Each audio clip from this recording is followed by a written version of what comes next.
right, we are back with another edition of Evan Ginsberg's Legends TV. Seated beside me, the distinguished Steve Ludwig, radio host. You said distinguished right away. I had to look somewhere else. I think Okay. Good morning. All right.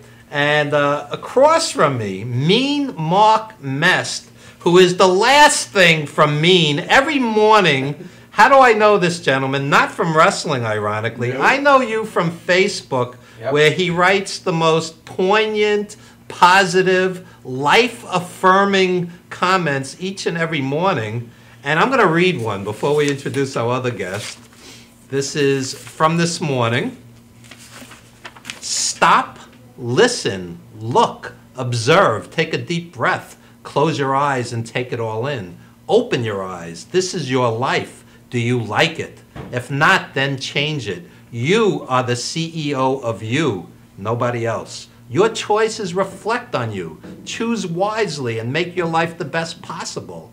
You only get one chance. Life is like writing a book filled with chapters. It has a beginning and it has an end. You are the author of it. How will you write your legacy? And the writer, Mean Mark Mest. Thank you. right. Thank you. Thank you. Oh, Wow. out of nowhere. We have a magician coming later. Did you see that? I got flying Right. pens. Anything else? And Mark. Throw some money, will you? That's right. And Mark, introduce your distinguished crew. Oh, okay. Well, my right is my brother. We actually own the Dungeon Pro Wrestling School located in Blandon, PA, right outside of Reading. This is one of our students, Brock.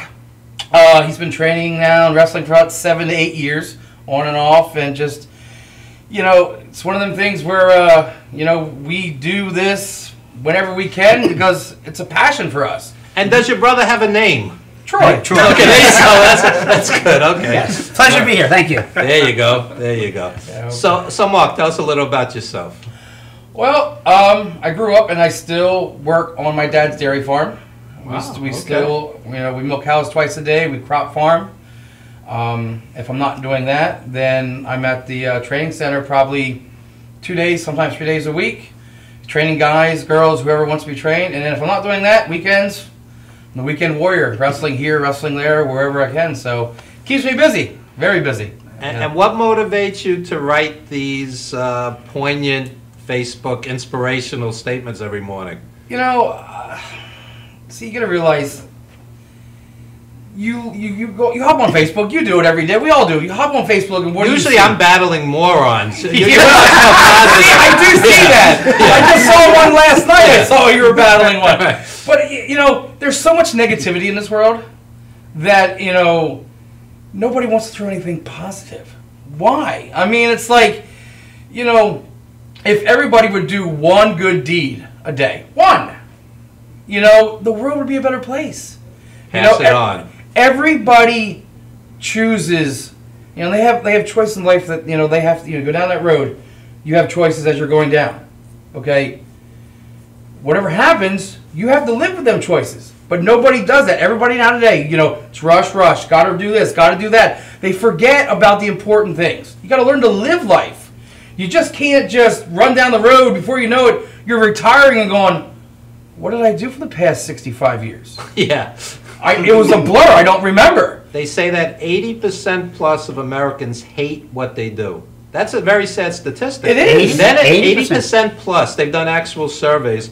Then they say that there's a 50 or so % divorce rate. Yeah. So if you hate your job and go home to your evil wife or husband, Pass it on. there's a reason people are drunk, high, you know. Part of that 80% are probably the pollsters too that do those That's right. things. You know, I was going to mention about Mark. Do you get these thoughts while you got your hands under that udder and you're just kind of Yeah. Actually, milking that cow? believe it or not, no, they just come at random times. I mean, you know, a lot of times it's morning before, you know, it gets started and stuff, but it's just Yeah. What time do you get up in the morning, by the way? Dairy. 6:30. You know, we go till whenever we get done. Sometimes it's 9, 10 o'clock. Maybe it's a little early, but you know, it's It's an all-day affair. I'm from the streets of Brooklyn. I grew up in it. I can't even imagine this. I'm lucky I could tell a cow from a horse. I remember that one time you did make the mistake too when you were trying to milk the horse. That's right. The horse wasn't happy about it. Oh, the horse was happy. You just gotta pump the tail. That's right. Nothing happened. So Troy, tell us a little about yourself. Well, his older brother by 7 years. He's the old fart. Yeah, I'm the old fart. Did you beat him up or did he beat you up? He always beat me up. Oh, okay. But obviously, Especially when I snored. yes. But he did beat me to the dinner table. Obviously. Okay? Shows. So I beat him at night when he snored. He beat me to the dinner table. So what comes around goes around, right? You reached batting 500. That's Exactly it. Hall of Fame numbers. Fine, yeah. I'd be Hall of Fame if I was playing baseball. When I came to high school, I went to college. When I came out of college, like we all did, got a degree, got a job. Dad always said farming wasn't enough to make it. He says, go out and do something. Okay, I did. Well, then he gets into this, went to the shows. Man, I think I want to be a wrestler. Well, I wrestled in high school, wrestled for college, got my butt handed to me in college because I wrestled for Penn State. So I never made the team. My roommate did, so it always worked out. Okay, so then he wanted to do this. You know what? That's just one step. You go from high school to collegiate to professional.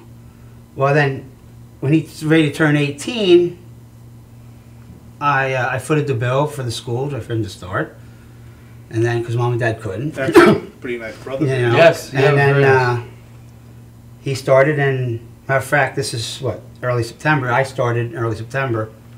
And then we continued, and 2 years later we bought the school, which was June of '93, and we've been there ever since. Same place Yeah. since 1993. Wow, Yeah. 20 something years. You And guys that same June So 24th, right? June June 24th, 24th, we moved in. We were still at the same place. And you worked with Steve Carino. Yeah, we We trained trained him. Steve Caprino. Wow. Steve, yep. There Yeah. you go. And this guy And, went on to ECW World Champion Yep. and Yeah. ROH and World Acclaim. and Yeah, doing a lot of Japan stuff. some of that was timing, and back in the 90s when we were trained old school, a lot of it was timing to make it to the WWE or WCW at the time. I had gotten married, okay? Matter of fact, he's my stepson, Okay. okay? So it was harder for me to pack up and go and sign with the big leagues like some of these guys did. And I didn't. But then also, if I did that, I'd be leaving the school, which we had, when we took over in '93, we made a commitment to make this thing work.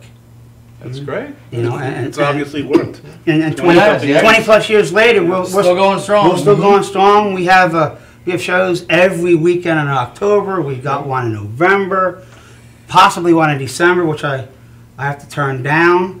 And And it's the still going. The cool Yeah. thing with our school is like a lot of guys that are on the Northeast, PA scene have either come through our school, who either worked, trained, we either trained them, they worked out there multiple times, and over the years, I have guys like, Claudio, Cesaro was up there, Yeah. Chris Hero came up a couple times, How great is Claudio? great, Oh, nice Yeah. guy. awesome, Yeah, it's just- Quackenbush, who runs Shikara, they worked out Underrated. there. Very underrated. So that guys were always, show up and work out. Chris Hero came up multiple times to do private things with, training guys. I'm like, sure, come on I used in. to see Claudio and Chris Hero tag teaming in ROH. They were great together. Yes, Mhm. yeah, it was great.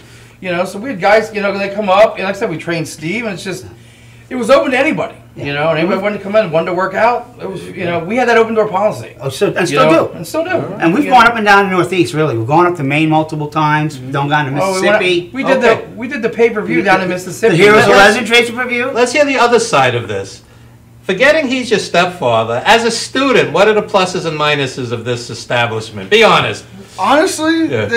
it actually is a lot of similarity, considering that, he's my stepfather, but in the ring as a trainer, if you go in as a student, we're all family. They're father and uncles and sisters, brothers, whatever. So you feel they actually care about the students? care about you, which yeah. isn't always the case. In pro wrestling, it's notorious. You know, you get a couple grand off the kid gets hurt, and he's gone, and it's over and done with. We So they have care. a But policy here of- it's totally different. You come to the school, you're automatically family. Whether you go as like a manager or you actually are the wrestler, you're family. You're always going to be family. That's the way we treated everybody. And I will say this, I treated him no different, Nope. whether we were at home versus being in the ring.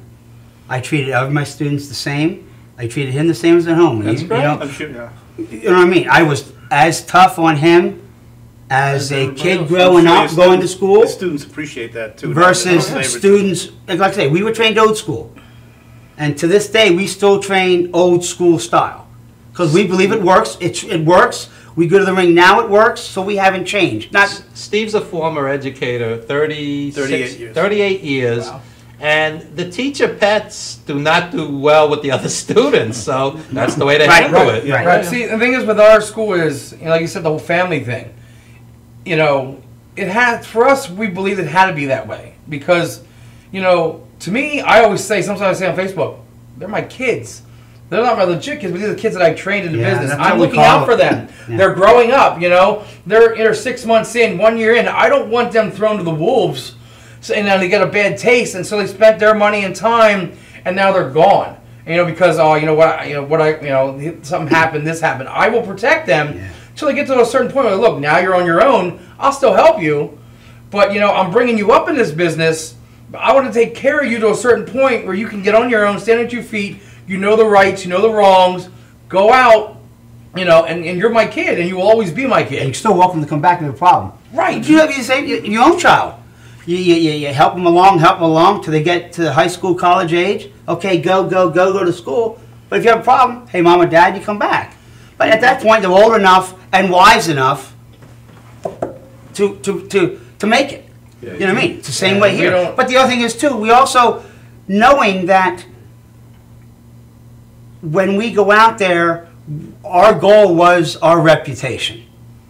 We had none when we first started, and you don't. You Yep. earn Respect. respect. We Right. believe it's not given. Well, 23 years, that's Okay. proving yourself, But establishing. the problem is, like, you know, he goes, and I don't do it as much now because of my time, because of my work schedule. I'm working 60 hours a week at my work schedule. I don't have the time that he does. And I'm not saying it's right or wrong, but, you know, he goes up to another school and helps out, which we helped train them guys years back.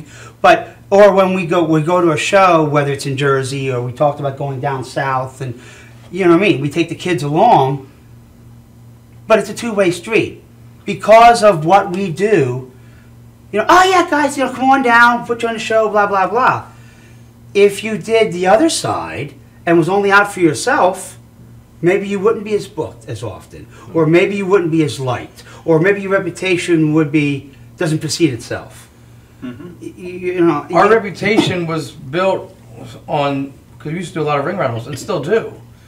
King Kong Bundy used to call us the King of the Rings. There you go. Because we did every show. I mean, I think in all the years that we're doing rings, I think we might have missed 2 shows. And that's because of the truck breaking down. You know, other time, I think it was 2. Who? I think. The one out in Pittsburgh, Oh, when Okay. we wanted to do for Norm for Steel City, that's right. that broke down. And I thought we were late. And then we didn't get to Johnny Rod's because our transmission died. Was that when the transition went? Okay. Another Okay. one broke down after the show that we did. But yeah, we don't Well, I think we don't like being late. If you continue with this conversation, you're going to kill your ring rental business. so let's move on, guys. 2 times in 23 years, I think Okay, is a very yeah. good Let's percentage. emphasize, that's 2 times in 23 years. So, you mentioned as a joke earlier about the dinner table. I want to throw this out there. I have this conversation all the time. I grew up on Ray Stevens, Dick Murdoch, Adrian Adonis.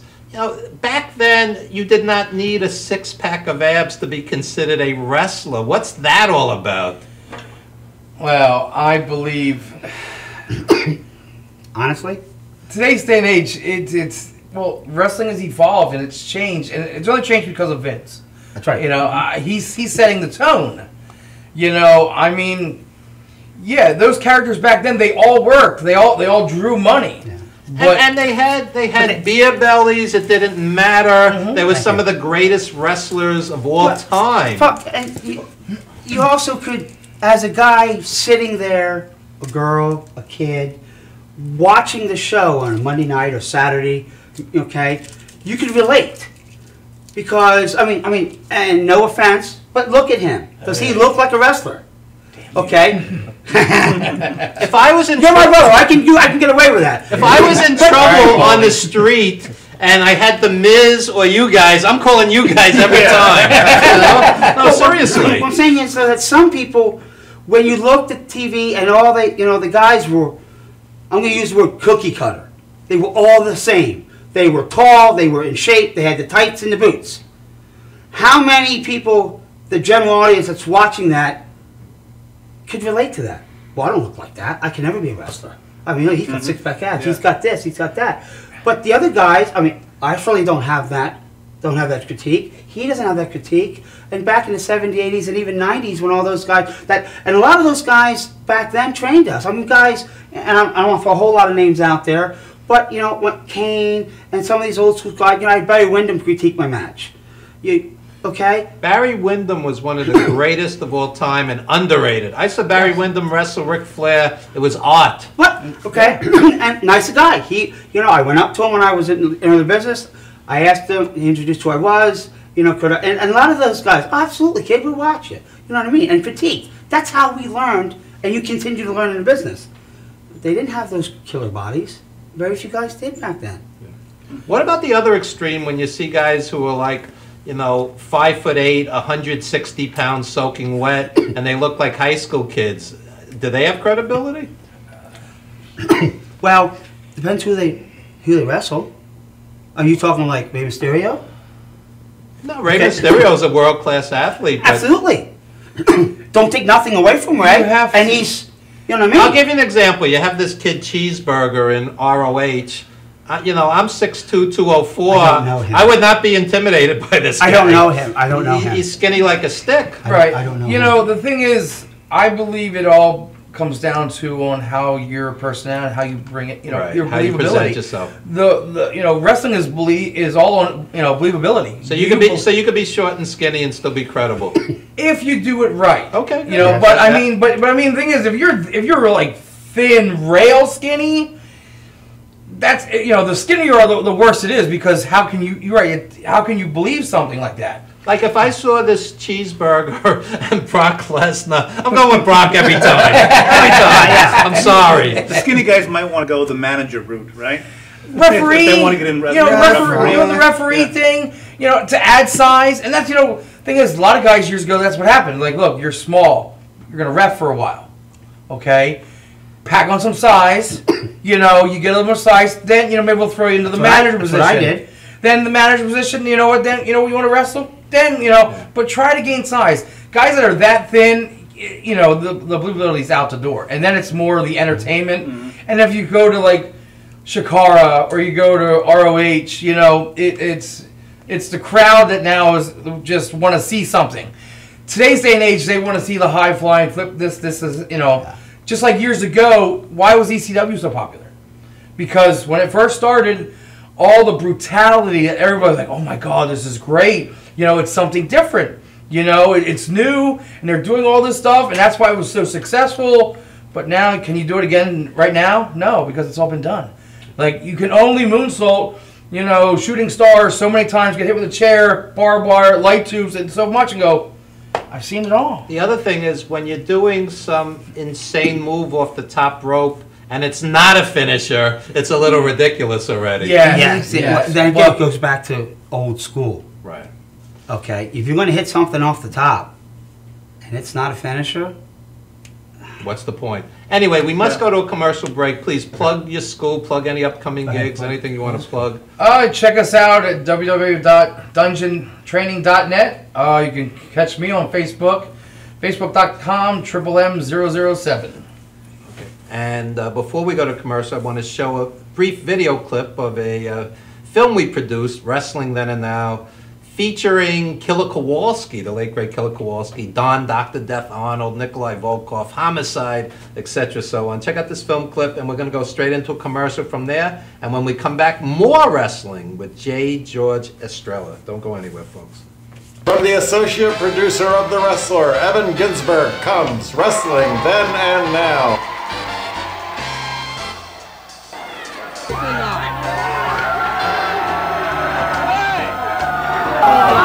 I think you look better with the mask on! Learn the super secret backstage moves of professional wrestlers. You know, he knows all those moves and can do everything, right? But innovative ways of dealing with sexual harassment.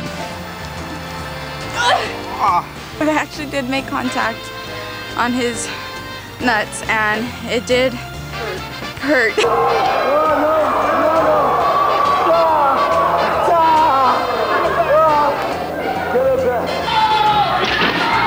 Ask yourself, what the hell is wrong with these people? Watch Saturday morning cartoons with Nikolai Volkov. What are you doing here, Nikolai? Yeah, save this child. That's the best one, too. Amazing likeness there. Good looker guy. Hear the wisdom of Killer Walter Kowalski. Think you become, the feel you become, or just say you become. Never ever be derogatory about yourself. If you're down, take the upper stand. I am Superman. I am the greatest. I am perfect. It's a time capsule of a film. Wrestling Then and Now. Streaming to your computer, to your phone, to your TV. Download now.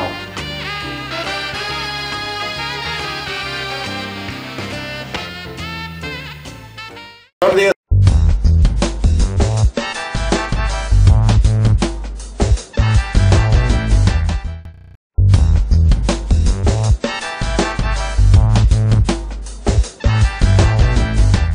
Galaxy Luxury Coach is a full-service limousine and party bus company. Family-owned and operated, we are an industry leader with over 25 years of experience in providing best-in-class luxury transportation for your special event. Whether it's your precious wedding day, an all-day wine tour out east, your high school prom, that special birthday, or just an amazing night on the town, our professional chauffeurs stand ready to ensure your special event is truly special. Galaxy Luxury Coach has one of the largest and modern party bus fleets in the New York area. Our party buses are simply nightclubs on wheels. Concert sound systems, light shows, lasers and strobes, multicolor LED lighting brilliantly lights your party bus inside and out. For corporate and more laid-back events, we will cater to your specific needs and requests. What sets Galaxy aside from all others in the luxury transportation industry is our attention to detail in customizing our services to your special event. At Galaxy, it's all about you and your guests. Galaxy customers return time and time again because they know they can trust Galaxy to help deliver those lifetime memorable moments. Step aboard and let your Galaxy experience begin.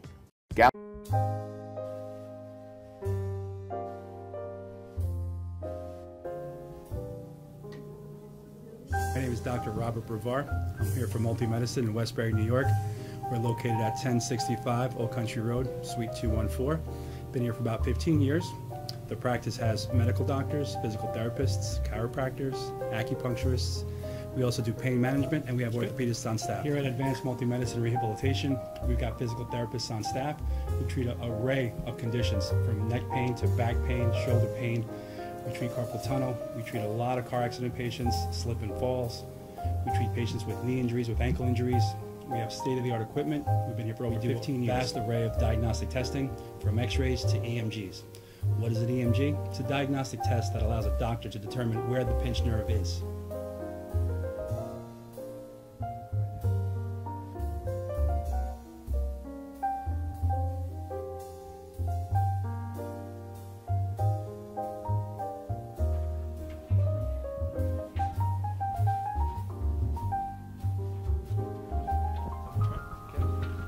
Cora is a physical therapist at Advanced Multi-Medicine and Rehabilitation. She's working on Stephanie, who was involved recently in an automobile accident. Stephanie has tight thoracic and cervical musculature, and Cora is doing some myofascial release work and some therapeutic stretching, doing it to help her with her pain. Vicky is also a patient here at Advanced Multi-Medicine and Rehabilitation. Vicky is now working her leg muscles, specifically her quadricep muscles, trying to strengthen them after an injury she sustained.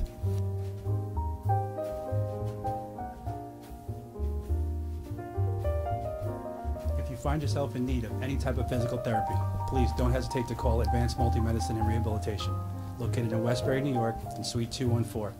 Phone number is 516-334-7000, or find us on our website at advancedmultimedicine.com.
All right, we are back with Legends TV, and our returning champion, the unpredictable JGeorge Estrella. How are you, Juba? All right, there you go. And we were talking during the break, one of your influences was the unpredictable Johnny Rods. Tell us about that. I wouldn't call him an influence. I would say, well, I was telling you, I was trained at the Warriors of Wrestling Training School, which is up and running right now in Staten Island, and it's a fantastic facility. I have Facebook debates with the owner, and it's not always pretty, but when we see each other, we greet each other like brothers. How's that? Yeah, he's a good guy, man. He's great. He was trained by Johnny Rods, and everything he learned at Johnny Rods School was taught to me. And the nickname was kind of given as an homage to him, and to this day, I feel like I'm trying to live up to that in the unpredictable name, you know. So I used to see Rods at the Garden each and every month. I saw Rods wrestle Billy Robinson, the late great Billy Robinson. Yeah, it was one of the greatest technical clinics we've ever seen live. I saw Rods wrestle Fujinami live for the junior heavyweight title. What a tremendous wrestler. And I hate when people throw out the word jobber like it's negative. This guy was so great. he was the test. That was what he was there for. That's why he was in that position. You know, when a new guy like that would come in, or a guy like Tatsumi Fujinami, who was new to the area at the time, he'd go straight for Rods, and Rods would bring him to the ringer and see what they were all about. You know? That's right. And that's why he's in the Hall of Fame. You know your history. Absolutely. So tell us a little about yourself. What's been going on since the last time you were on the show? Last time on the show was Plug-in Valkyrie. And how are they doing? Oh, doing good. We have a show coming up November 14th, November 13th. I'm not too sure on the date. Chris Levin's a good guy. He's a great guy. He's a guy that's he's one of my best friends in this business, and he's had my back. You know, he reffed a very special match for me recently against John Trotsky, who you also know. Yeah, John. We did The Wrestler. I was associate producer. So I mean, I've been doing my thing all over, pretty much as far out as in the country I can go. Chicago, Pennsylvania, all up and down the East Coast, and we got a couple big shows coming up in the next couple weeks and a couple months, which I'm really looking forward to. We have Warriors of Wrestling on Saturday, which is the King of New York tournament, with talent from all over New York. coming in here, and I'm going to be in a match with Matt Stryker, local indie wrestler who's been on Shakara, TNA, Jigsaw. Jigsaw's awesome. Yeah, he's a great guy. Yeah. He's former ROH. Tell him to come on the show. I'm a fan. I'll tell him. Hopefully, yeah, I'm a big ROH mark. Yeah. And also TJ Marconi, which is going to be in that, and it's going to be a very interesting tournament, and that's the 12th of September in Staten Island, New York, at the Fun Station. Matt Stryker used to teach. That's right. Like Steve. And he's and he's also from Johnny Rod School, so it all comes full circle. Know what I always say about Matt Stryker? He's normal. Unlike many in the wrestling business, the guy's normal. Wait, are you sure we're talking about the same Matt Stryker? No, the Matt I know. And we had a mutual friend in the late great Tiger Khan. So nice. Yeah, Matt's a good guy. Yeah, great guy. And he's a guy. I watch his seminar a lot, and again, he comes from Johnny Rod School, and very ingrained in that old school mentality and style. But one of the things about me is I'm kind of a hybrid, because I do understand that business is changing. It has evolved in 2015, and I'm kind of mixing the best of both worlds. I'm what I call myself. I'm a new wave throwback. So.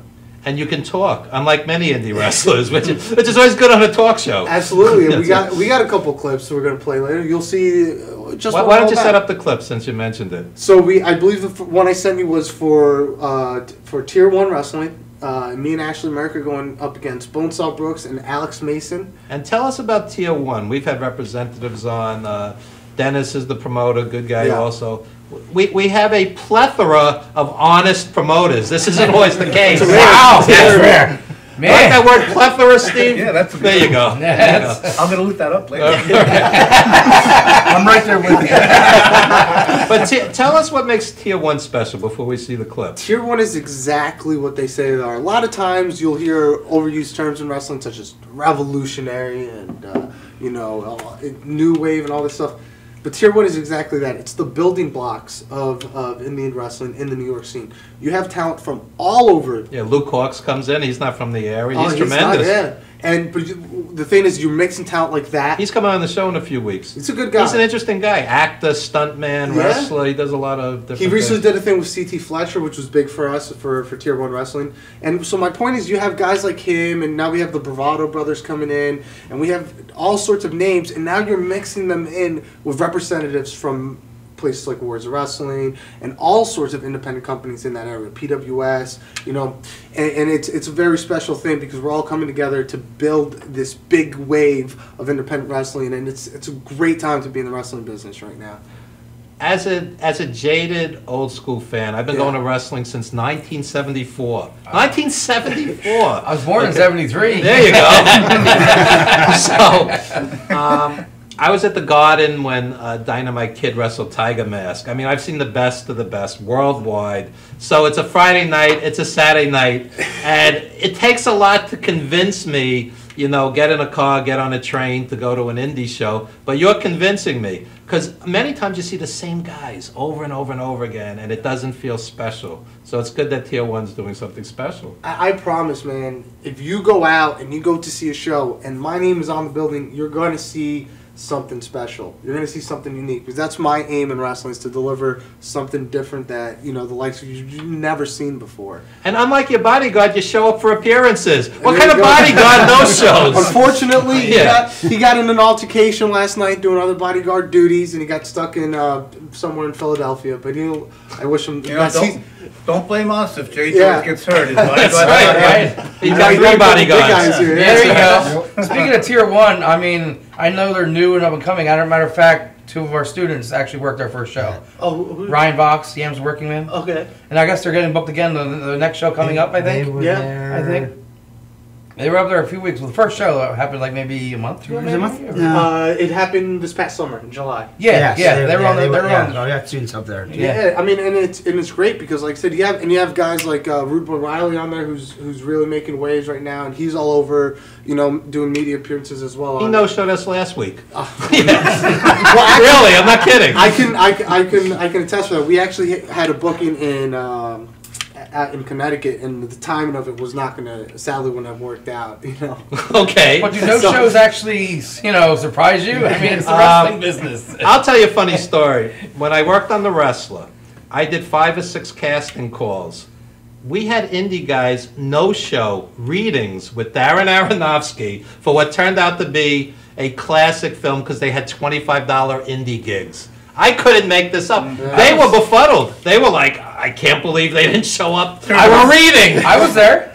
So I'm not lying. I was there. I showed up for the casting call. Okay. But there were guys that no-showed, and the movie people were like, what's this all about? Yeah. Because actors would kill for this. Right? That's the thing with me. I went to school for filmmaking, and that's one of the things that separates me from a lot of the independent wrestlers. I have really mind for the entertainment aspect of what I do. When you see some of my promo work and some of the stuff I edit and put together, it's very unique. It's different. I'm one of the few wrestlers that uses a green screen and knows how to use a green screen. This guy would be a good bodyguard. He's sitting there looking menacing. Yeah. Anyway, I didn't mean to cut you. You're hired. Yes. Brock is protecting me from JGeorge.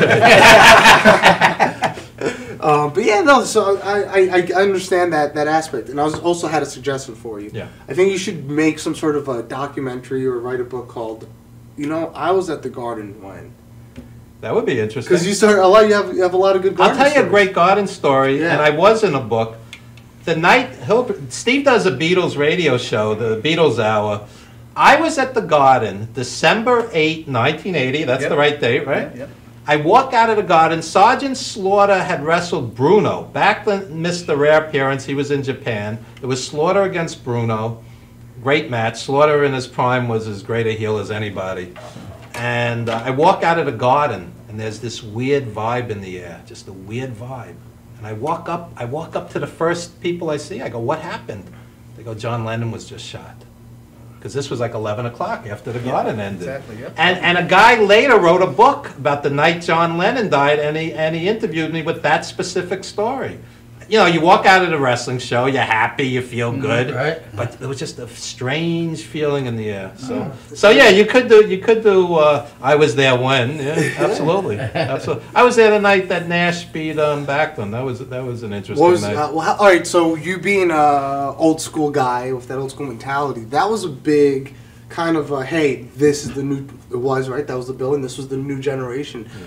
What was going through your mind when you saw that happen, Bob Backlund losing in less than 10 seconds? I didn't feel good about that. Yeah. And I felt even worse. I've been to one WWE show in 15 years. My friend threw me some comps for Cena and Ziggler in a cage. Mm-hmm. And I'm watching this match. There's all like 6-year-olds around you with their parents. Mm-hmm. And I'm watching this match, and I go, Ziggler looks like a nice guy. He'd be a good guy to have a beer with. No heel heat, no blood, doesn't feel like a feud. The match ends, Cena wins, you go, okay, decent enough match. And the next morning you wake up and you forgot about it. And I'm telling you stories from 40 years ago. Yeah. That's vivid. So it's like popcorn for the mind, what WWE does today. Well, you got also mind. Like you said, you've been going to these things since the 70s. For that 6-year-old that was there, oh, it's a great night. Exactly, and maybe he'll remember that for the rest of his life. Billy Graham and Bruno didn't need entrance music. Let's put it that way. The charisma was so off the charts. That's how much the business has changed, though. Right. But heels would go out with no music. Why? Because it wasn't played. Now they got music for promo, intro, whatever. There's music for everything now. The booms with the heels music. Yeah, that's right. Ernie Ladd didn't need pyro. People would go, the guy's 6'9", he's going to murder his opponent. It's like, you follow? It was a different world. Yeah, of course. But, you got it. You have to roll with the punches, man. You just have to. Oh, there's good and bad. There's good. Guys today like Cesaro, who you mentioned, and Owens. I was just at Ring of Honor with Nakamura and Okada. Yeah. These guys are doing moves the old school guys couldn't have dreamed of. Yeah. So there's pluses and minuses with everything. But my point is, I vividly remember stuff from decades ago, and sometimes I'll go to an indie show the next night. I couldn't tell you one result.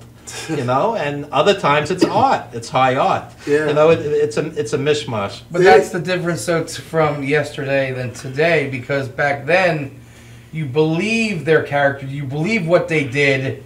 Today, it's not as believable just because it's more flashy entertainment. it doesn't stick to you as much. But also less is also, more. but it's also a character. Yeah. You know what I mean? When I say character, back then, those guys lived their gimmicks. Oh, yeah. Okay? The Bruiser, the Crusher. But They were the Bruiser and the Crusher. And I still do. There you go. Okay, we came in old school. Okay? I still pull the same stunts I do, and I'm a heel, and I've been a heel for 20 plus years. That's right. I still pull the stunts at work. Why are the heels always nicer? No, I'm just joking. I'm just joking. It's funny because you think it's true though, right? It is. Jake used to tell us that it was showtime as soon as the curtain went. From curtain to curtain, not when you got to the ring. But those guys back then lived their gimmick. Oh yeah, no doubt, no doubt. But I do that too when I go to work. Okay?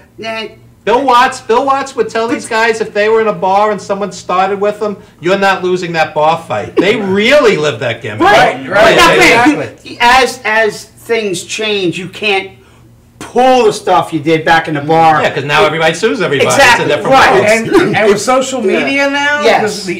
I think the internet has really hurt the wrestling business because now the surprises, you can't do anything without somebody knowing something. And it just, I think it just waters down everything. Yeah. Years ago, when they were jumping and there was no internet, things were just like, oh, this happened. Oh, my, and you remember it better. Now it's like, oh, I looked online. Oh, this guy's jumping ship. But still, but still, you still could have that old school type where, like, he goes to remember matches back 40 years ago. Well, there's no saying that somebody today, in 2015 and moving forward, could not still make that same impression if they choose to do so. But they have to put the effort into it. Today, it's a character. Oh, it's almost like going to work. Well, I'll say this. I mean, this past SummerSlam weekend, these two girls, Sasha Banks and Bayley, had one of the best female matches in the history of American wrestling. And I promise you, people that were at that Barclays Center and watching that match will remember that moment for as long as they live, because it was truly something special when you watch that. And not only that, but there's a thing that happened after the match where Sasha kind of broke character and, showed, this kind of, it was like a click moment with her and her friends. Now, I have seen people try to live their gimmicks on the independent scene. I have seen people who have tried to keep that bad guy persona from the moment the show starts to the moment the ring is put down. And what I've seen from that is people get offended and people feel like they've been disrespected because the show is over, and now this guy who's still playing the bad guy character insults them. They get so insulted and they feel so upset that they don't want to come back to the show. Back then, it was this guy. Wow, this guy's a jerk. I'm going to pay to see him get beat up. Right. People know it's a show now. I, as a bad guy, and granted with my character, I have certain liberties of doing this. But during intermission or after the show, also because I'm trying to sell gimmick, guys, right? I'm trying to sell my 8x10. Right. But I'll go up to the fans and and they'll say, "Hey, man, that was a good show. Thank you, and I'll tell them thank you for coming out." Even though I'm supposed to be this bad guy, but the truth is, they know they're not dumb. They know that once the show's over, I'm not really that bad of a person. You know what I mean? Now, what I've done as a bad guy is I've made my character very political, like I'm a politician. So I will go out and glad hand. So I'm not exactly breaking any taboos because I'm doing what a politician would. Eddie Gilbert used to turn from heel to face so he could sell the gimmicks in intermission. Exactly. True. And anyway, let's go to film clips because we're rapidly running out of time. Sure. So set up the second clip. We'll run them back to back. All right, so we have the Me and Ashley America, which you might have get a kick out of because we did a little we did impression of Julius Smokes and Bonesaw Brooks. I love that guy. That guy's awesome. Yeah. I'm not the one doing the Julius Smokes impression. I'm not that stupid. And I forgot what the second clip I sent you was. I think it has to do Warriors of Wrestling. Oh yes, Warriors of Wrestling, and it's a glimpse of the JGeorge character, who I am and what I'm all about. Okay, so let's go to the video clips.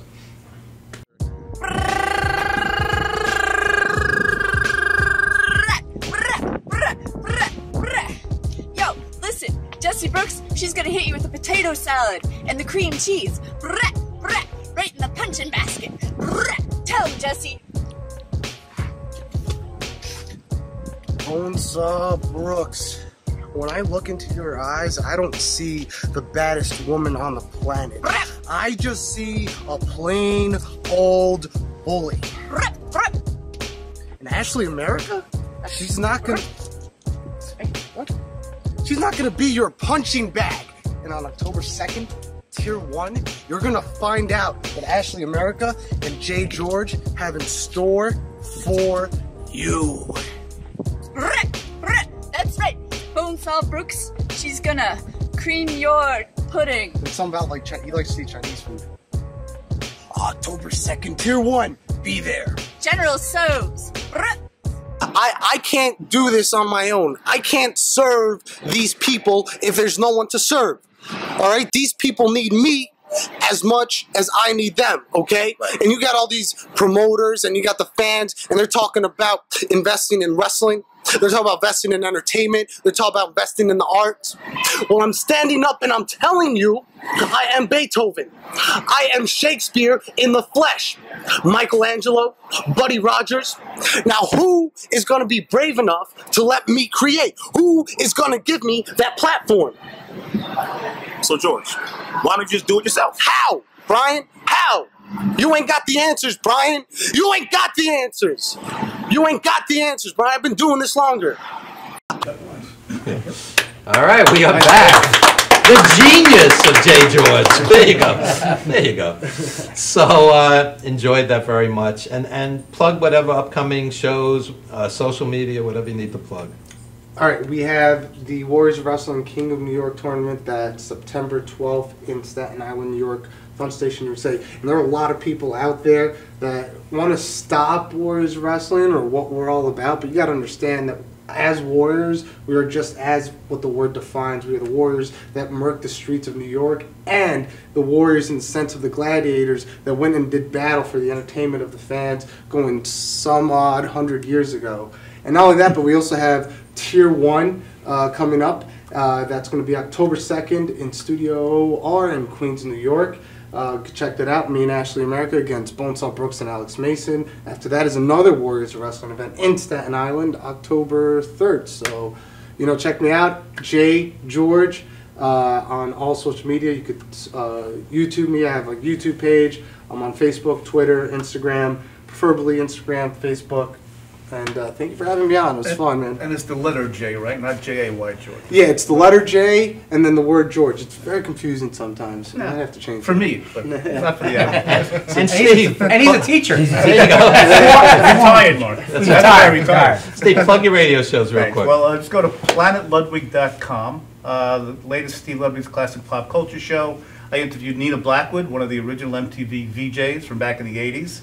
And listeners, try to pick your top 2 songs each from Van Halen, B-52s, Traveling Wilburys, Hall & Oates, and the Rolling Stones of the 80s and see if they match my picks on the latest Steve Ludwig's classic pop culture, planetludwig.com.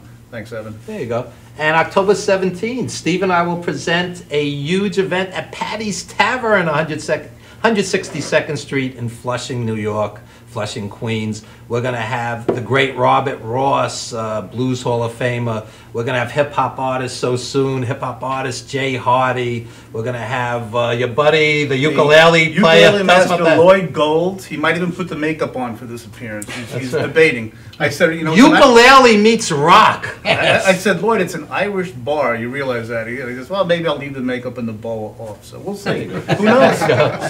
And tons of surprises. It's going to be a big bash. No cover, free food, promotion for Steve's and plug the Beatles show. The Beatles Hour with Steve Ludwig, right here out of Madhouse Studios. But you can get everything on planetludwig.com. Hey, maybe me and him could do a little Beatles duet tonight, huh? What do you say? That would be a beautiful thing. Yeah. If you behave yourself, we'll see. Yeah. Steve's not known for his singing. Yeah, go back to the archives. Yeah. Anyway. Go back to the archives. And iTunesusa.com for the best in internet radio coming right out at Madhouse Studios. Don't forget your book, Evan. And Apartment 4B, like in Brooklyn, about the turbulent East Flatbush of the 60s and 70s. And Steve's book? See You in CCU, a lighthearted tale of my open heart surgery, my quintuple open heart bypass surgery, and I laughed at it. And at the end of the book, Steve dies. So you gave it away. That's right. That's right. So Anyway, folks, a barrage of plugs. But when we come back, we're going to talk more wrestling, folk music, magic. We're going to have live magic on stage. We're going to have live folk music on stage, an eclectic mix in the tradition of Ed Sullivan, Joe Franklin, etc. So on. Legends TV. We will be right back after a very brief commercial timeout. All right.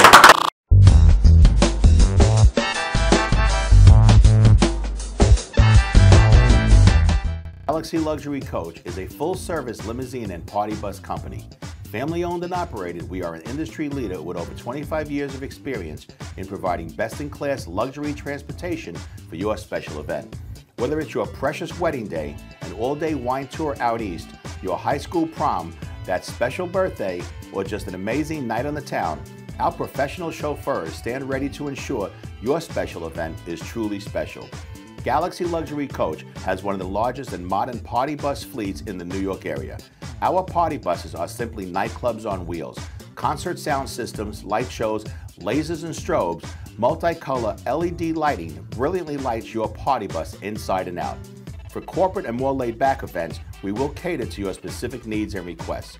What sets Galaxy aside from all others in the luxury transportation industry is our attention to detail in customizing our services to your special event.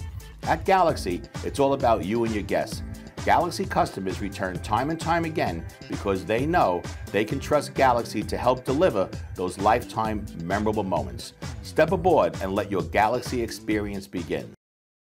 For nearly a decade, Evan Ginsberg's Legends Radio has featured interviews with the greatest names in the arts and sports. Heard worldwide at legendsradio.net, the program has featured these great musical legends: Ray Manzarek of The Doors, Billy Corgan of Smashing Pumpkins, Judy Collins, Roberta Flack, and many more.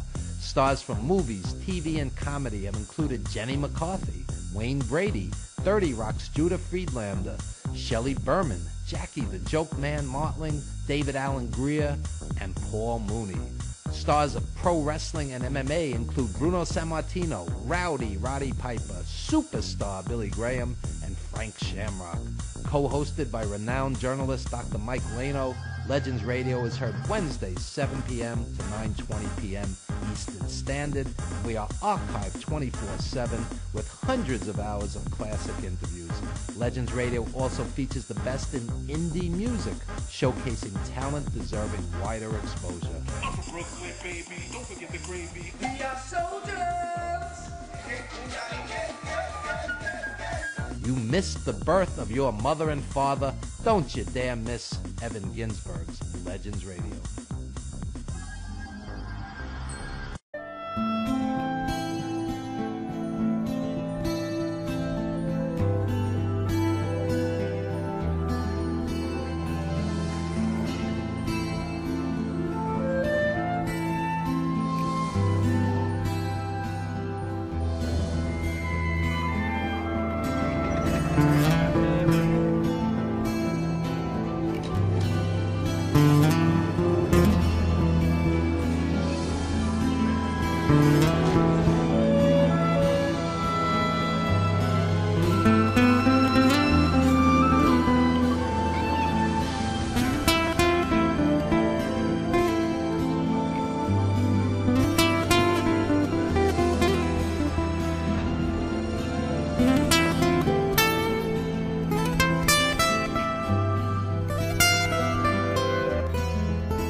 We are back, ladies and gentlemen.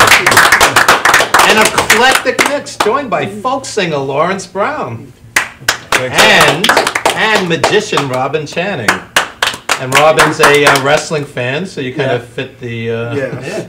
Yeah. Tell us about your interest in wrestling before we get into the magic. My interest in wrestling? Oh, it's funny because it's weird because a couple years after I got into magic, I just turned on the channel. I was watching WWF Superstars at the time. I saw guys like Repo Man in those exhibition matches where they just place they fight jobbers or something. Right. And of course that's when I got introduced to guys like Bret Hart, Shawn Michaels, and of course the Undertaker back when he had the black and gray. And your doppelganger, Pat Tanaka. Yeah. You got some bad company here. There you go. Yeah. So. I started watching wrestling then, and especially throughout the 90s and into the 2000s, I was like, wow, And later in the show, you're going to make Mean Mark levitate, you told me, right? Mean Mark will be here. Hopefully, that'd be great. Yeah. That would add to my image big time. I don't want to give it away, but Lawrence is also going to smash somebody over the head with his guitar later on. Yeah. You ever see that in wrestling? I can bump. As a musician, how do you feel about them wasting guitars? I can bump all right, so. You don't like it? No. Well, they're the cheap guitars, Yeah, but some kid could use it in school. Yeah. It's that kind Nicole of thing. Bass, the night that Owen Hart was dropped to his death, got a concussion from a guitar. Well, that's actually how Jake the Snake credits his foray into drugs and painkillers, because he got hit with what was supposed to be a fake guitar, but it was a real guitar, so he kept getting hit by it by the honky tonk man. And it's all Steve's fault because Pete Townsend started all of this. Yeah, it's rock music. That's right, it's rock music. Rock music is the death of the world. Guitar is a dangerous object. Back in '99, I was driving limos, and I had the opportunity to drive the Big Show. Oh, tell us about that. Yeah, from Newark up to White Plains. They were doing a show at the Westchester Coliseum, and really nice guy. But the whole experience, of picking him up and driving up there, we stopped at a big and tall shop. I was walking around carrying his clothes. You're pretty big and tall yourself. Yeah. Man. So it's, how tall are you? 6'5". 6'5". Wow. Yeah. So and then we went to the show, and it's like you see in the movies. I'm driving the limo, and you're going 5 miles an hour. People are looking in, trying to see who's in there. You go up to the gate, the cop's there. You roll the window down about like this. The cop looks in. He says, "Just park in the back." So we get up there, and Paul goes, "Okay, you ready?" So he gets out this way, and I get out this way, and I don't know how many home movies I was in. All the fans and everything. People were just snapping photos. And then going in, he said, "Oh, you're going to have a front row seat." Well, it was a sellout. So I actually had a pass, and I could walk around the whole arena. And it was really interesting seeing how all the crowd gets into the match and everything. Who was the most interesting person you ever drove? Probably him. Okay. So who was the most famous dirtbag you ever drove? No, don't answer that. Don't answer that. Yeah. Wait, I paid you for that trip. So Lawrence, tell us a little about your music. Well, I've been doing it for quite a number of years, and I write my own stuff. I do have some people that I sort of copy, well not copy, but influence and that kind of thing. And the way I got here today is I really believe that there's people aren't going out and vote as much as they should. And I'd written the song back in 2012 for the election. I just couldn't get it out, so now I've actually gotten serious about it. I've spent some money. I've got some recording time on it, and thank you for having me here. But it's about. We want to thank Darren Antola for connecting us. Yeah. The boxing cut man, Yeah. interesting guy. But people don't get out and vote. So And it's if you're an American, 2016 elections. Just yeah. in time. So this is perfect for Labor Day weekend to get that message out. Because that's, the whole concept of Labor Day. Labor Day originated, I think, in 1860 something, and then it became a formal holiday in 1885, I think. And it's for the workers, and all the things you read about minimum wage, about a living wage. The only way these things are going to change is if you vote. Well, Steve will tell you the UFT has fought vigorously for teachers. Teaching was originally a woman's job, perceived as a woman's job, and they were paid horribly because it was considered a second income. And they fought forever to get teachers' rights and better conditions. I was vice president of our teachers union, and I was on the negotiating team. Unions, There was why we have 5-day work weeks, lunch hours, and And why pensions kids and and things why like kids this. aren't working in factories losing fingers. Yep. I mean, come on. Yeah. And the average American, I just want to, not to pontificate, I'll make this brief, but the average American does not really know the issues, and they're like, I'll vote for this guy, he has nice eyes. I won't vote for this guy, you know, he's ugly. I mean, that's not the way to vote. But right? you know what the thing is in today's society with social media, you know, it's hashtag this, hashtag that, and there should be a hashtag vote. Of Because, course, you know, yeah. the only way that we're going to get changes is by changing the law. Not new laws, but taking the laws that currently exist and changing them. And the only way we can do that is if we vote for people who are willing to take the lead. Whether you like Donald Trump or not, he's putting issues out that people are thinking about. And we'll see what happens in 2016, but I'm going to put my song up on YouTube, and I hope that people can, you know, share it, and it'll make a difference in 2016. It's pitiful, the numbers of young people who don't vote. They just don't vote. They go, this doesn't apply to me, this isn't interesting to me. You know, you have to motivate young people to get out there also. Obama got the young vote out there, and, you know, that's very important also. Right. And Robin, tell us a little about your magician influences. My magician influences. Okay, I hope we have enough time for me to go through the bullet points. Okay, let's see. I grew up watching David Copperfield's TV specials back when they aired on CBS. He was my hero and my idol. Yeah, great. And I'm so grateful to this day that I grew up watching him as my main influence because of his theatricality, the way he used music and choreography and dance. It was like, it's, in a way, some of his performances were like abstract art, like movement and magic kind of thing. I just love that style, and also the way he interacted with the audience. The spectacle. Yeah, there's the spectacle, you know, the grand illusion, and also just when he sits down and just, not sits down, but, you know, just when he just relates to the audience, just jokes with them and just interacts, just that natural charisma that he has. So he has all these different aspects between the heavy, serious theatricality and the just the playful side and so on and so forth. So and you know, the fact that he worked primarily on a stage, it's just, that was my biggest influence. It still is. And then, of course, years down the line, David Blaine showed up with the street magic, and I'm very grateful, actually, to David Blaine and what he did for street magic, because I do a lot of close-up magic, you know, which magic done, you know, up close. Like I was hanging out with you guys, and I did, you know, some close-up magic. Right. And that, I'm very grateful that David Blaine came out, because he helped make close-up magic particularly popular.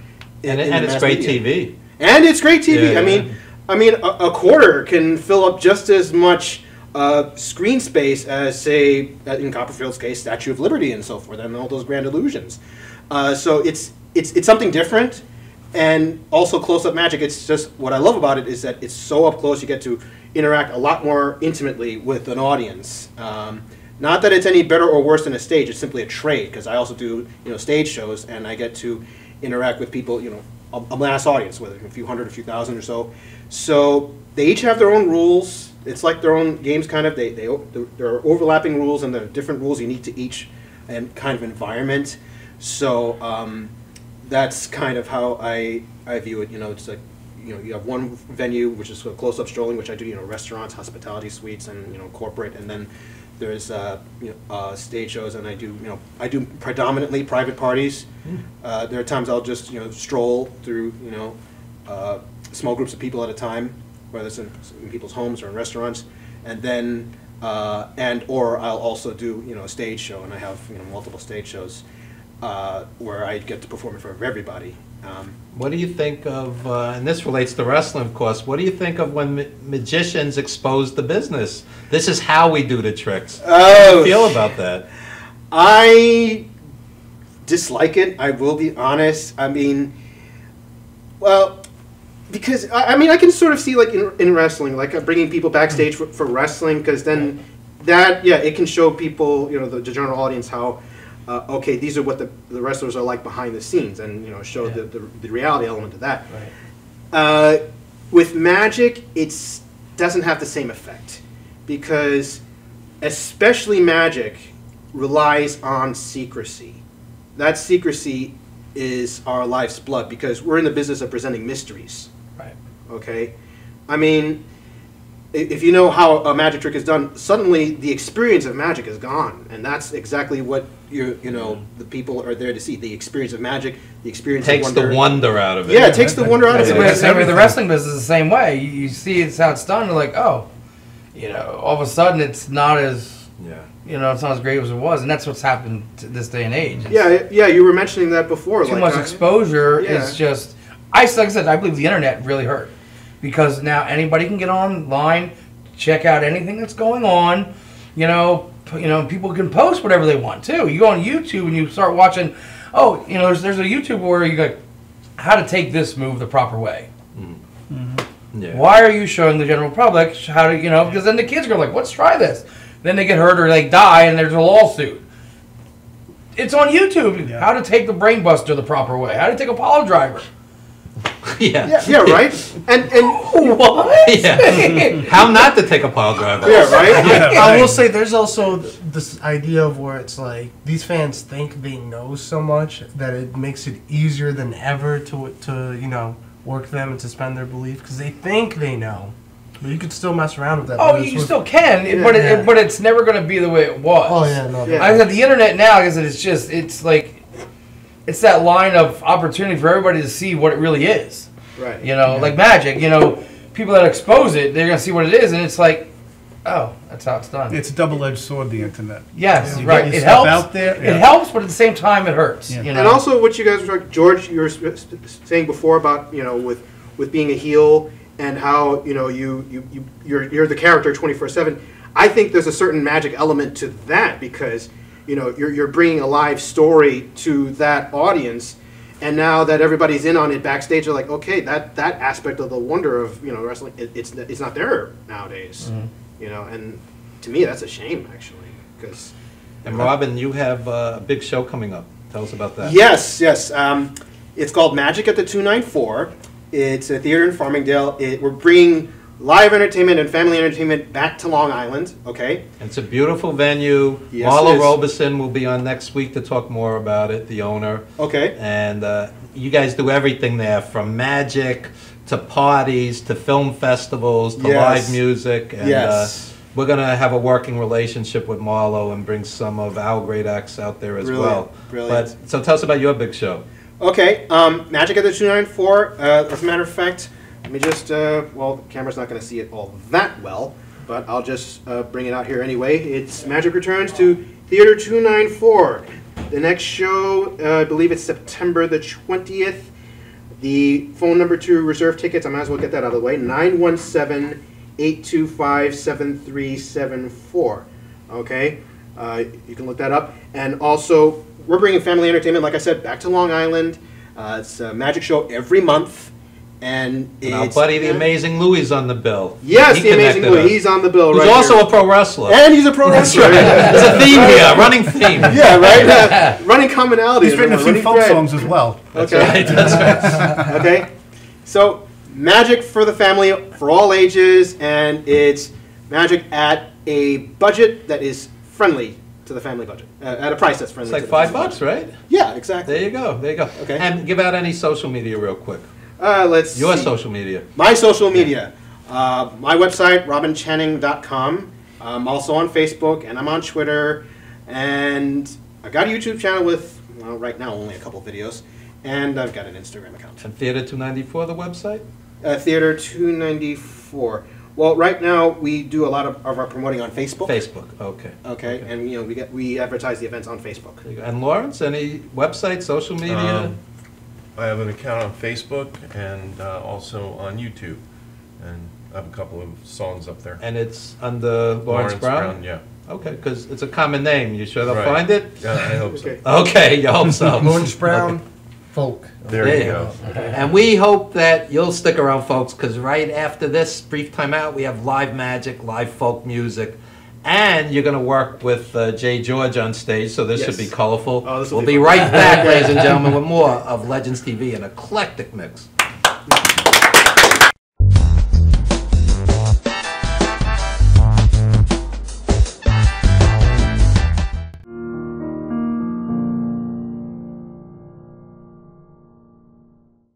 1.3 million women are victims of physical assault by an intimate partner each year.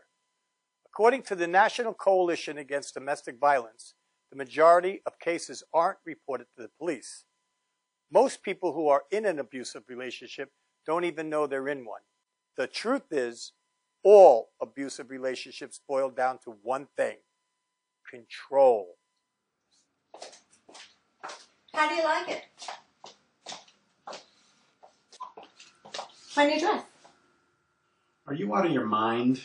You look like a prostitute. We're not going out with you dressed up like that in public. But what am I supposed to wear? Wear something decent. You can't wear that out in public. We're going to be late. Get back in there and pick a different outfit. I'm going to go run some errands. I'll be back in 30 minutes. Please be ready, okay? Fine, I'll change. Fine.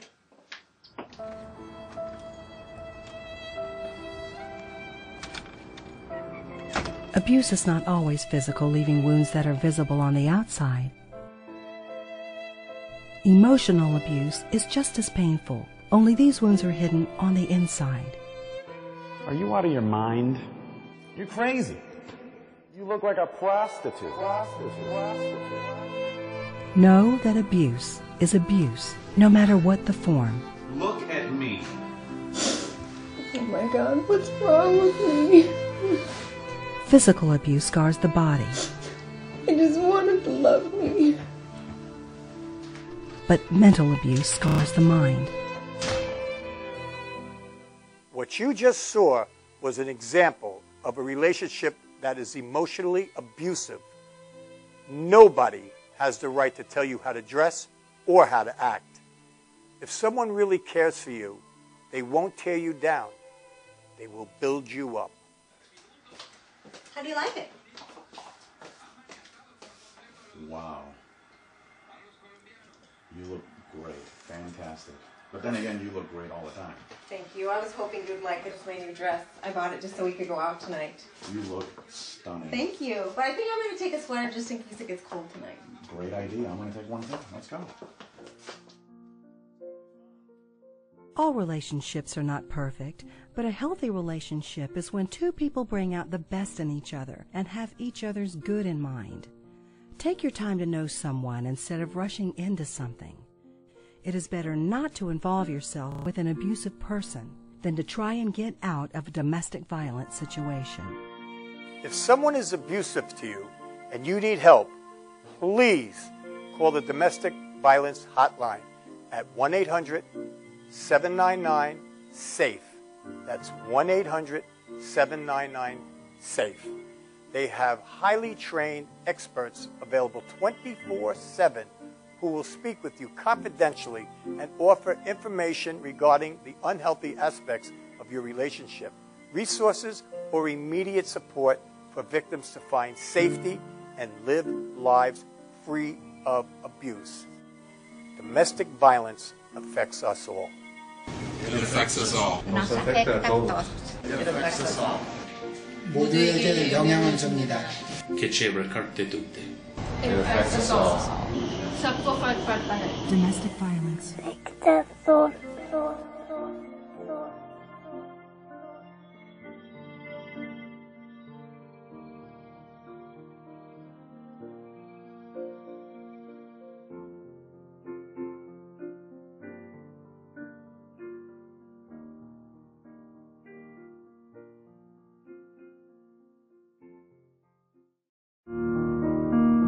Associate producer of The Wrestler, Evan Ginsberg, comes Wrestling Then and Now.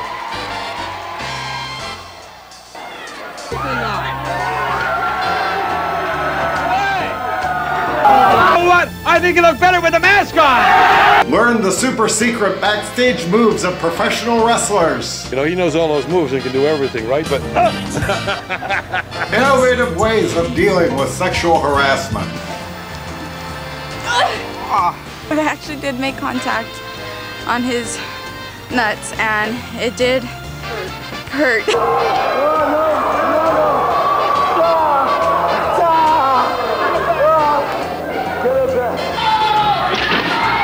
Ask yourself, what the hell is wrong with these people?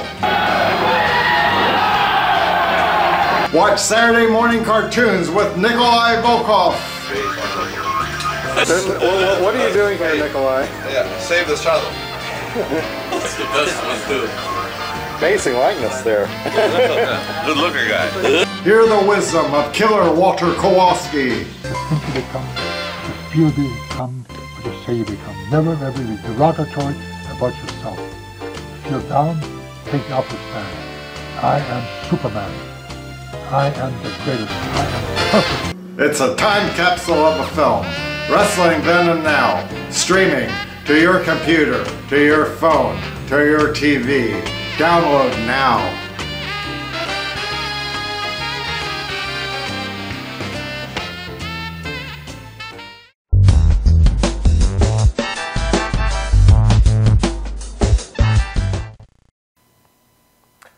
Ladies and gentlemen, you're watching Legends TV and birthed from the loins of Robin Williams and Carol Channing. It's the magical stylings of Robin Channing. Okay, thank you very much. George, do you mind? I'd like you to be comfortable. Just have a seat. Okay? There's nothing wrong with the chair. Oh, no. You see. Okay, yeah, have a seat. Okay, all right. As a matter of fact, I'm going to start with a little bit of what I like to call imagination, okay? A little bit of imagination, all right? Now, doesn't look like a whole lot, right? Especially if I close my fist around it, all right? And I just wave like this and then just go like this. And then imagination can become reality, okay? Oh. Can you see that? Okay, thank you very much, all right? Now, George, do you know what this is called? That looks like a $50 there. It's actually called showing off. Okay, let's call it like it is, okay? But it's actually a 1964 JFK silver $50. Could you open your left hand, please? Thank you so much. Okay. Perhaps the camera can get a good shot of that, yeah? Okay, can you see that? Okay. Now, George, what I'm going to ask you to do is I'm going to ask you to be as comfortable as possible, okay? Now, as a matter of fact, here, yeah, okay, you know what? Just sit here. What I'm going to ask you to do is don't move.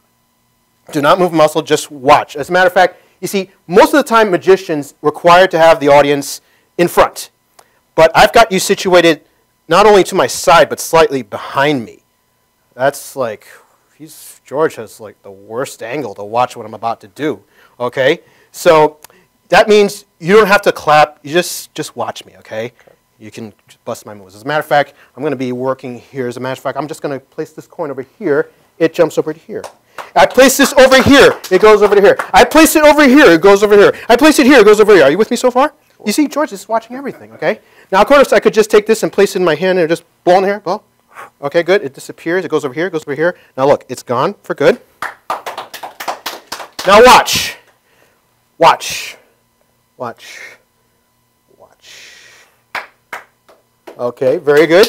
Now, you see, I didn't tell you what to expect, okay? I had the element of surprise on my side. George, I'm going to take away the element of surprise. I'm going to tell you what I'm about to do before I actually do it. Not only am I going to make the coin disappear, I'm going to make it appear in my pocket, okay?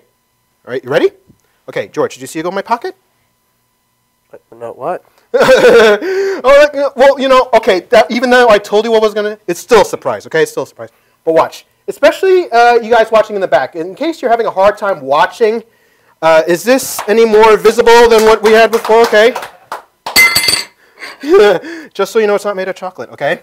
Now watch. I could, of course, take this and shrink it down to its original size. Or I can say the name of a certain pharmaceutical product that begins with the letter V. I'm keeping the show PG here, okay? All right? Now, of course, I could just take this and just dispose of it and move on to bigger and better things, okay? Oh, okay. Sorry about that. Now, I could, of course, just take this and George, in your household, by chance, do you happen to handle the finances? No. Because you're doing right now a very good job of acting as a human bank. Okay. Okay. I could, of course, take this and just give the illusion that it's gone, but no, it's still here. I could, of course, just take this and... I'm sorry. I could, of course, just... I'm sorry about that again. I could, of course... excuse me. Oh, sorry. Okay. I could, of course, just take a rub in my... Oh, I'm sorry about that. I'm sorry. Is that enough? Okay. And then I could just place it... Oh, I'm sorry. And then just... Oh, sorry about that. And then... Oh, I'm sorry. Okay, hold on a minute. Poetry in motion. Actually, you know what, George? Blown hand? Okay, good. I guess what we call a big finish, right? Now, I have a confession to make. Okay? I have a confession. I had a second coin. Yes, we now have a firm grasp of the obvious, okay? Now, I need you to look real close, okay? Watch, okay, watch. As a matter of fact, let's look down here, okay? Get a real good shot here. Okay, look. Look. Can you see that? What? And also, wait, widen it out, okay? George, you're doing such a good job of acting as a human bank that I'm like, the reaction says it all. Here, feel that. I usually have my dinner served on this thing. Okay, you guys like that so far? Yeah. Okay, good. Now, you see what I do with money, in this case, coins. We're going to try a different kind of money. Who's got a credit card on their person that I could borrow? Okay, yeah, I see. All right, Lawrence, you got something? Or maybe George, you have something? A credit card, or it could even be a driver's license. Okay, oh, no. It's got to be a one-of-a-kind thing, okay? Something that cannot easily be duplicated within the next 3 or 4 minutes. Okay, is that a credit card? You don't have a duplicate of this, do you? No. Like, how about, I saw like an ID there with a photo, like this? Sure. May I borrow that? Sure. Okay, don't worry. And if anything unsavory happens, you will be compensated. Okay, now again, as you could tell, as you remember, I'm a sleight of hand specialist. Okay, now what you're seeing is, of course, sleight of hand. Okay, and what I'm about to do with this goes beyond sleight of hand, and it will transcend into the realm of what we call pure magic. Okay, now as a show of good faith, what I'm going to do is leave my wallet there on the table, okay? As a show of good faith. Now, at this point, I'm going to borrow something else. Who's got a ring on their finger I could borrow? Oh, Lawrence? Okay, that's good. Okay, thank you so much. Wow, Lawrence. How long have you had this ring? 18 years. 18 years. 18 seconds. Actually, no, we do use this part of our wardrobe from time to time, okay? Now look, watch real carefully, because did you see it go down a sleeve that time? I cheated because, look, it's right here down my pants sleeve. It can happen. Okay. It can happen. Now, Larry, was it? Lawrence? Lawrence, yes. Okay, Lawrence, I like to call this piece captive audience. Okay? There's a reason I call this captive audience, okay? Hold on a second, all right? Wait, technical difficulties. I just want to see everything is okay, good. Okay, I call this next piece captive audience. All right, you know what? I'll just go like this, disappear, and then, okay, you know what? Here, take this. Okay. All right, now, actually, you know, I'm going to do something with money this time. Who's got a $100 bill?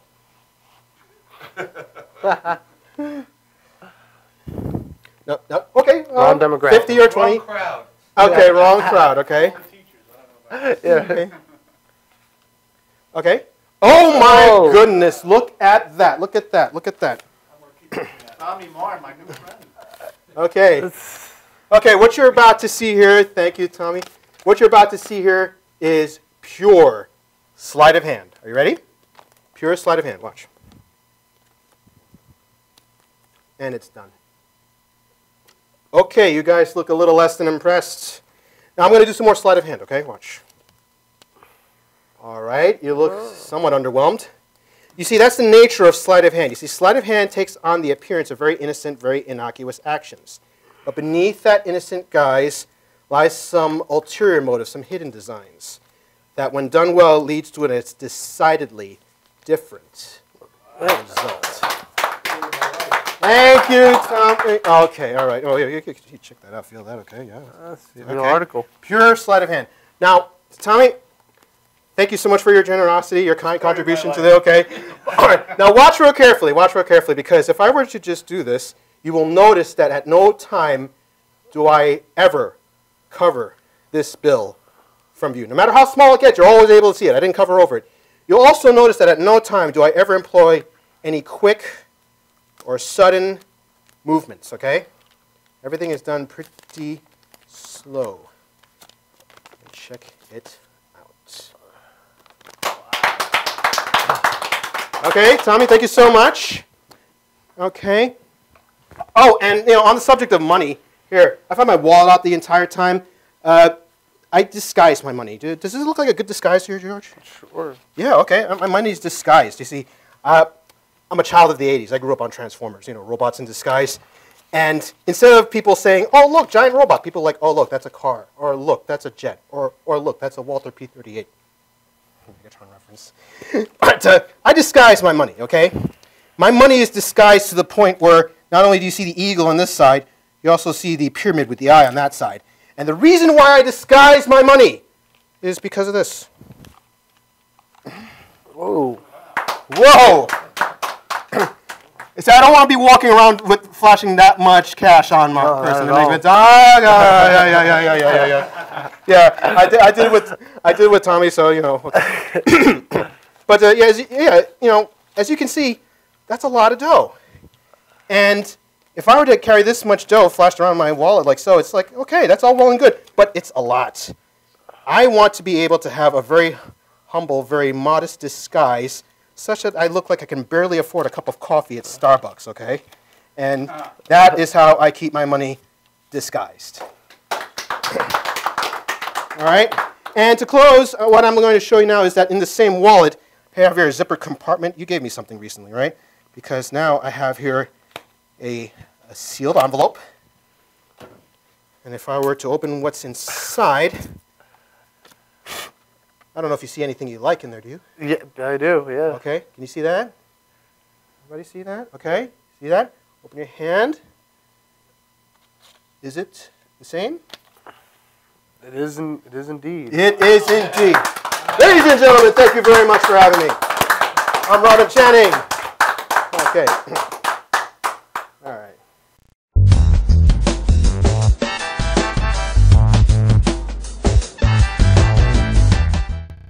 Galaxy Luxury Coach is a full-service limousine and party bus company. Family-owned and operated, we are an industry leader with over 25 years of experience in providing best-in-class luxury transportation for your special event. Whether it's your precious wedding day, an all-day wine tour out east, your high school prom, that special birthday, or just an amazing night on the town, our professional chauffeurs stand ready to ensure your special event is truly special. Galaxy Luxury Coach has one of the largest and modern party bus fleets in the New York area. Our party buses are simply nightclubs on wheels. Concert sound systems, light shows, lasers and strobes, multicolor LED lighting brilliantly lights your party bus inside and out. For corporate and more laid-back events, we will cater to your specific needs and requests. What sets Galaxy aside from all others in the luxury transportation industry is our attention to detail in customizing our services to your special event. At Galaxy, it's all about you and your guests. Galaxy customers return time and time again because they know they can trust Galaxy to help deliver those lifetime memorable moments. Step aboard and let your Galaxy experience begin. Galaxy Luxury Coach is a full-service limousine and party bus company. Family-owned and operated, we are an industry leader with over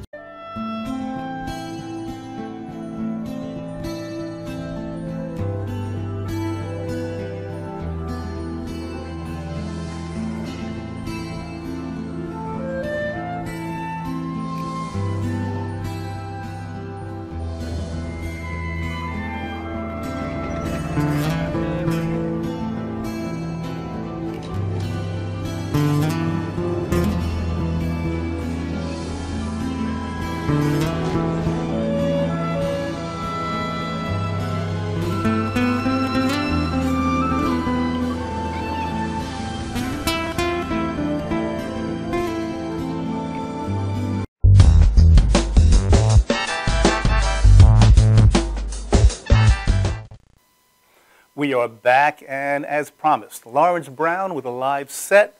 First song, very important song he wrote about voting. Second song, equally important, about tattoos. Lawrence Brown. Thanks, Steve. Voting is part of our democracy. Voting is a privilege. Being an American citizen is a privilege. Exercise your right to vote. The fact checkers are checking facts. The pollsters sit and wait. It's time for us to cast our vote and settle the debate. I vote because it matters. I vote because I care. If you don't vote, you can't complain, but you better beware. I don't vote for red, and I don't vote for blue. I don't vote for Catholic, and I don't vote for Jew. I vote because it matters. I vote because I care. If you don't vote, you can't complain, but you better beware. I don't vote for black, and I don't vote for white.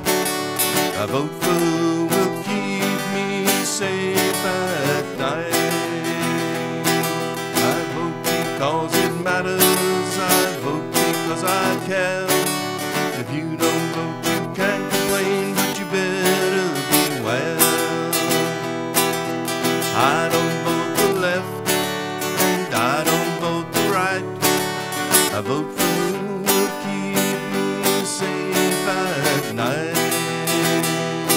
I vote because it matters. I vote because I care. If you don't vote, you can't complain, but you better beware. I'm an American, I vote. I'm an American, I vote. I vote because it matters. I vote because I care. If you don't vote, you can't complain, but you better beware. I'm an American, I vote. I'm an American, I vote. I'm an American, I vote.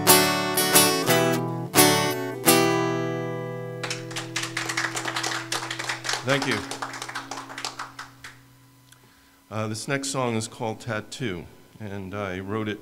I work at a gym, and so I see people with tattoos, and this is sort of my takeaway, different reasons for people having their ink.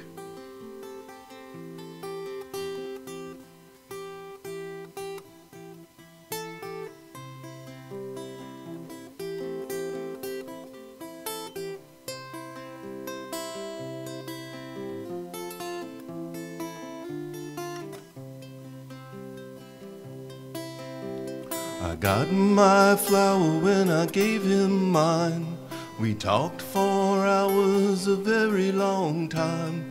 I got my flower when I gave him mine.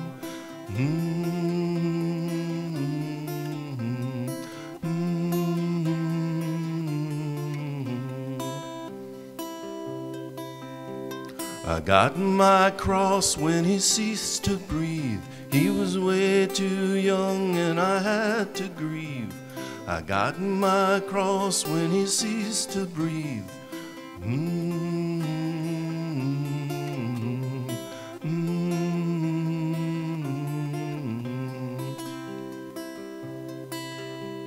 I got my star when I gained my faith. No longer afraid to be that waif. I got my star when I gained my faith. No longer afraid to be that soul. We put our hearts out on our sleeve, something for the world to see. Our pain and joys are colorized right in front of prying eyes.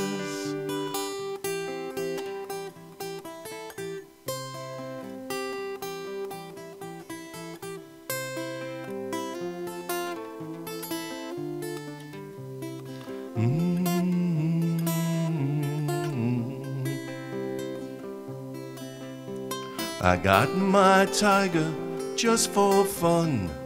When I turn, you can see him run around my waist and down my thigh, his head turned up towards the sky.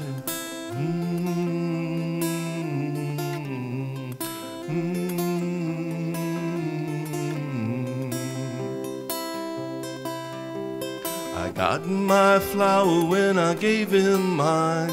We talked for hours, a very long time. Got my flower when I gave him mine.